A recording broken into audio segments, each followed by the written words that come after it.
Welcome back na naman dito sa akin channel. Panibagong araw, panibagong video na naman tayo ngayon.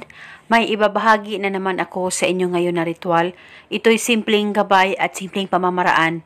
At kung bago sa channel ko, ay huwag niyo pong kalimutang mag-subscribe at pindutin ang notification bell para palagi kayong updated sa mga bago kong videos.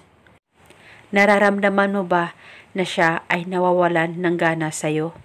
Dahil binaliwala ka na niya. At ngayon, sobrang lungkot mo dahil nararamdaman mo na talagang hindi ka na niya mahal.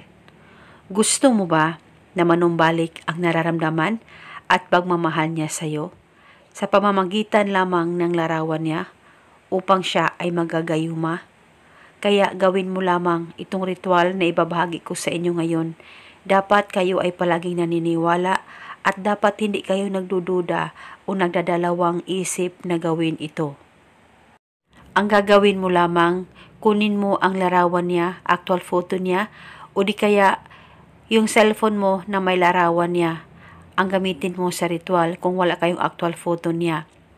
At pagkatapos, ay titigan mo lamang ng maigi ang larawan niya dyan sa cellphone mo o actual photo niya. Mag-focus at mag-concentrate ka. Pagkatitigan mo ng maigi at iisipin mo siya. At ilapit mo sa bunganga mo ang larawan niya dyan sa cellphone mo o actual photo niya. At pagkatapos, ibulong mo lamang ang pangalan at apelido niya ng 11 times. Basta ibulong mo lang ito ng paulit-ulit hanggang sa mabulong mo ito ng 11 times. At wala na po kayong kailangan pang banggitin o ibulong na spell.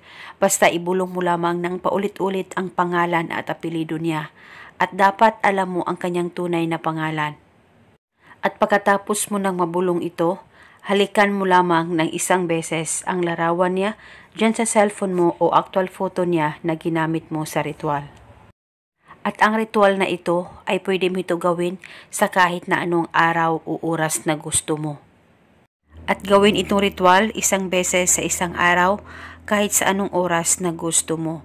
At gawin ito hanggang kailan mo gusto at paniguradong manumbalik ang sobrang pagmamahal niya sa iyo. At siya ay magagayuma sa pamamagitan lamang ng larawan niya. At eto muna sa ngayon at kung kayo ay may katanungan, mag-comment lang po kayo sa baba. Maraming salamat po sa panonood. May God bless.